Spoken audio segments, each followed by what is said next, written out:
व्यापार सदियों से चलता आया है, पर उसको करने के तरीके बदल गए हैं। अब सब कुछ ऑनलाइन हो गया है। आज हम बड़ी से छोटी चीज़ की खरीदी ऑनलाइन करते हैं। खाना, सब्जी और अनाज भी अब इंस्टेंट आ जाता है। इतना ऑनलाइन कारोबार को देख के आपके मन में भी होता होगा कि अब रिटेल बिजनेस से ज़्यादा ऑनलाइन बिजनेस ज़्यादा आसान और मुनाफा देने वाला बन गया है। ऐसे में अक्सर ये ख्याल आता है कि नया कारोबार ऑनलाइन ई-कॉमर्स साइट पे कैसे करें, कौन सी साइट से करें। बिजनेस ऑनलाइन शुरू तो करना होता है, लेकिन ज़्यादा जानकारी नहीं होती। यहाँ पे हम बताएंगे कि कैसे आप ऑनलाइन ई-कॉमर्स साइट्स बिजनेस से जुड़ सकते हैं और उसमें कैसे आगे बढ़ सकते हैं। तो अभी तक आपने इन्फॉर्मेशन डेपो के यूट्यूब चैनल को सब्सक्राइब नहीं किया है तो कर दीजिए और बेल आइकन के बटन को प्रेस कर दीजिए। चलिए अब पहले जानते हैं क्या होता है ई-कॉमर्स बिजनेस। इंटरनेट की दुनिया में व्यवसाय करने का तरीका बदलता जा रहा है। सभी व्यवसाय अब तेज़ी से इंटरनेट से जुड़ गए हैं। तो अब हम पहले आसान भाषा में ई-कॉमर्स बिजनेस के सभी पहलुओं को समझते हैं। ई-कॉमर्स को हम आसान भाषा में कहें तो बिजनेस इंटरनेट से जुड़कर व्यवसाय करता है, उसे ई-कॉमर्स बिजनेस कहते हैं। अब ई-कॉमर्स बिजनेस के प्रकार के बारे में जानते हैं। ई-कॉमर्स बिजनेस के 3 प्रकार हैं। एक B2B, 2 B2C और C2C। B2B क्या होता है? यहाँ पे प्रोडक्ट्स किसी अन्य बिजनेस को बेचे जाते हैं, इसलिए इस बिजनेस को बिजनेस टू बिजनेस कहते हैं, यानी कि B2B कहते हैं। होलसेलर से रिटेलर खरीदी करते हैं, इसे B2B कहते हैं। अगर ऑनलाइन की बात करें तो अमेज़ॉन बिजनेस टू बिजनेस और बिजनेस टू कंज्यूमर का बेहतरीन उदाहरण है, क्योंकि उद्यमी एक बिजनेस मॉडल पे ही अपना बिजनेस करते हैं। B2C क्या होते हैं? यहाँ पे प्रोडक्ट सीधा कस्टमर को बेचा जाता है। आप रिटेलर से सीधी कोई चीज़ खरीदो तो वो offline business to consumer business हुआ। अगर आप ऑनलाइन किसी साइट से अपने यूज़ के लिए कोई चीज़ खरीदो तो उस प्रोडक्ट को कंपनी के आप B2C कस्टमर हुए। C2C क्या होता है? यहाँ पे बिजनेस कस्टमर टू कस्टमर होता है। C2C का बेस्ट उदाहरण समझे तो OLX, eBay या आप ऑफलाइन और ऑनलाइन कोई विज्ञापन दो, जैसे मुझे घर या कार बेचनी है, जिसको खरीदनी है वो मुझे संपर्क करे। आप ऐसी पोस्ट सोशल मीडिया में बहुत देखते होंगे। ई-कॉमर्स बिजनेस शुरू करने के लिए आपको सबसे पहले ये सोचना पड़ेगा कि आप कैसा बिजनेस शुरू करना चाहते हैं। Single vendor store. अगर आपका बजट कम है तो आप सिंगल वेंडर स्टोर का विकल्प पसंद कर सकते हैं। इसका मतलब आप किसी एक ही प्रोडक्ट या सर्विस को अपनी ई-कॉमर्स साइट पे बेच सकते हैं। इस वेंडर बिजनेस का फ़ायदा है, इसमें एडमिनिस्ट्रेटिव कॉस्ट कम लगती है और पूरा कंट्रोल आपके हाथ में रहता है। Multi vendor market place.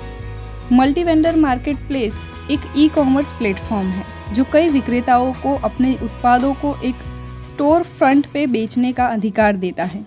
यहाँ पे ग्राहकों को खरीदी करने के लिए विशाल कैटलॉग मिलता है, तो विक्रेताओं को विशाल कैटलॉग का विकल्प मिलता है। अमेज़ॉन, फ्लिपकार्ट, ईबे जैसे मल्टी वेंडर मार्केट प्लेस के उदाहरण हैं। अब हम समझेंगे कैसे ई-कॉमर्स बिजनेस से जुड़े। सबसे पहले बात अमेज़ॉन की। पहले आपको sell.amazon.in पर अपना विक्रेता यानी सेलर अकाउंट बनाना पड़ेगा। इसके लिए कुछ डॉक्यूमेंट्स की ज़रूरत होगी, जैसे GST, पैन, आधार और अपना अकाउंट नंबर देना पड़ेगा। अपना मोबाइल नंबर और ईमेल आईडी भी देनी पड़ेगी। अब प्रोडक्ट लिस्ट अपलोड करनी पड़ेगी। एक बार आपका सेलर अकाउंट बन जाए तो आपको अपने प्रोडक्ट्स की लिस्ट को साइट पर अपलोड करनी पड़ेगी। हर प्रोडक्ट की सब डिटेल्स अपलोड करनी पड़ेगी। अब आपके पास स्टोरेज, पैकेजिंग, डिलीवरी और रिटर्न को मैनेज करने का विकल्प दिखेगा।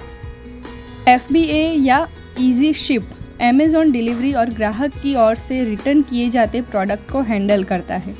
आप चाहे तो प्रोडक्ट की खुद डिलीवरी कर सकते हैं। पेमेंट कैसे मिलेगा?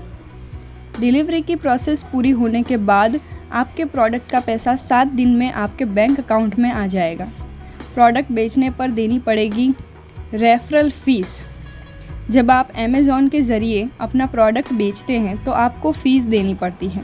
ये कम से कम 2% होती है, यानी आपके प्रोडक्ट की कीमत में से 2% कट जाएगा और बाकी की रकम आपके अकाउंट में ट्रांसफ़र हो जाएगी। शिपिंग की फ़ी जो प्रोडक्ट पे निर्भर रहती है 29 रुपये से शुरू होती है।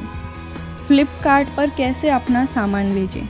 फ्लिपकार्ट पे भी सामान बेचने के लिए सेलर अकाउंट बनाना पड़ेगा। आपका mobile number, email ID, TIN number, GST number और खुद का बैंक अकाउंट नंबर होना ज़रूरी है। सेलर अकाउंट बनाने के लिए आपको seller.flipkart.com पर जाना होगा। सभी जानकारी भरने के बाद आपको अपने बिजनेस और प्रोडक्ट की डिटेल्स भरनी पड़ेगी। ये जानकारी देने के बाद आपका रजिस्ट्रेशन पूरा हो जाएगा। प्रोडक्ट लिस्ट को कैसे अपलोड करें? सेलर अकाउंट बनाने के बाद आपको अपने प्रोडक्ट की डिटेल्स फ्लिपकार्ट की साइट पर अपलोड करनी पड़ेगी। जैसे ही आप प्रोडक्ट की डिटेल्स को अपलोड करेंगे, आपका प्रोडक्ट फ्लिपकार्ट पर बिकने के लिए दिखने लगेगा। पेमेंट कैसे मिलेगा? आपका प्रोडक्ट बिकने के बाद 7 से 15 दिन में फ्लिपकार्ट आपको आपके अकाउंट में पेमेंट कर देगा। पेमेंट को लेकर कुछ परेशानी होने पर आप फ्लिपकार्ट सेलर अकाउंट में दिए गए नंबर पर कॉल कर सकते हैं या sell@flipkart.com पर ईमेल कर सकते हैं। इस वीडियो के नीचे लिंक रखी गई है जिससे आपको ई-कॉमर्स बिजनेस के लिए सहायता मिल जाएगी। इस वीडियो में हमने जाना कि ई-कॉमर्स पे कैसे अपना बिजनेस बढ़ाएं। ऐसे ही जानकारी जो आपके काम की है वो हम आपके सामने लाते रहेंगे। अगर आपके सवाल हैं तो कमेंट सेक्शन में बताइए, हम उसका सॉल्यूशन लाने का ट्राई करेंगे। तो बस अभी इतना ही। ऐसे ही बेहतरीन जानकारी के लिए इन्फॉर्मेशन डेपो के YouTube प्लेटफॉर्म को लाइक, शेयर और सब्सक्राइब करें।